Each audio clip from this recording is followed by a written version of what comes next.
السلام عليكم ورحمة الله. ازيكم حبايبي؟ عاملين ايه؟ يا رب تكونوا بخير. ان شاء الله هعمل معاكم النهاردة البتنجان المقلي بالدقة. حاجة كده عظمة وجميل جدا، واحلى من بتاع المطاعم بكتير، والريحة والطعم مش قادرة اقول لكم. صدقوني لو عملتوا الاكلة دي مش هتدمنوها.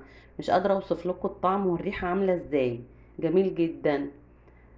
هنسمي الله ونصلي على رسول الله وهنبدأ مع بعض الوصفة بتاعتنا. عندي هنا كيلو بتنجان رومي من اللي هو بتاع القلية. هنقشره كده مع بعض. طبعا لما تيجي تختاري بتنجان للقلية زي دوت، مش بتختاري الناشف علشان بيكون مليان بذر من جوه، والبذر ده بيخليه يكون ممرر في الأكل.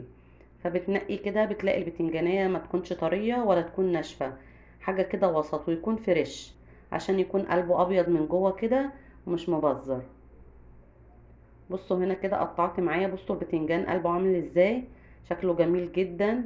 وهنا بتقطعيه بسمك معتدل، يعني مش بترققيه قوي ولا بتخنيه، بحيث لما تيجي تقليه ما يتحرقش منك لو هو رقيق. وطبعا هو لو اتحرق منك في القلية بيدينا مرارة هنا، لكن بتخليه بسمك متوسط كده بيبقى جميل جدا.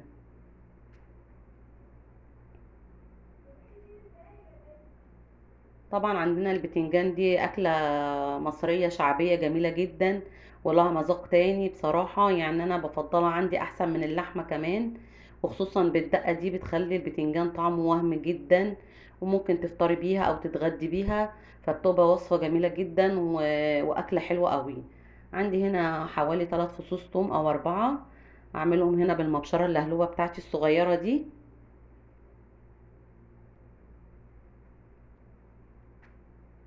هنزل عليهم هنا بمعلقة ملح ابيض، بس هي دي كل التتبيلة اللي احنا هنحتاجها.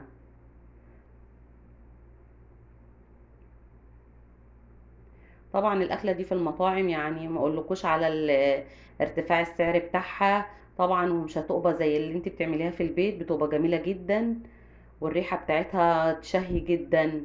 صدقوني لو جربتوها مش هتبطلوا تعملوها. هنحط هنا بقى نجهز الدقة بتاعت البتنجان. عندي حوالي 6 أو 7 قرون شطة كده.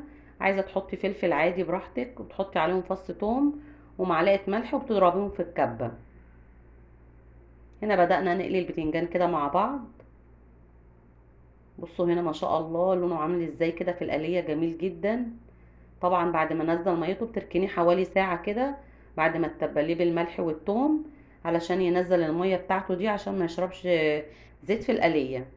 هنا عملنا كده الدقة بتاعتنا، بنعصر عليها كده ليمونة علشان الفلفل دوت ما يسودش معانا، وفي نفس الوقت الليمون بيديله طعم كده ومزازة جميلة جدا.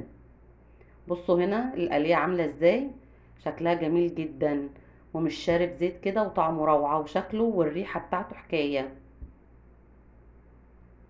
حطينا هنا كده الدقة على الفلفل بقى كده، حطيناها على البتنجان، شكلها جميل جدا وريحتها روعة. يا ريت اللي اول مره يشوف قناتي انا يوميات تيتا، ما تنسوش تدعموني بلايك واشتراك للقناه لو اول مره تشوفوني. وانا بحبكم جدا وبحب تعليقاتكم. وهنا قلت شويه فلفل كده وقلبت فيهم برضو شويه دقه من بتاعه البتنجان، والريحه هنا طعمها يعني بصوا الطعم انا مش قادره اوصف لكم، حاجه كده جميله جدا. ان شاء الله استنوني بقى في الفيديو الجاي، والسلام عليكم ورحمه الله وبركاته.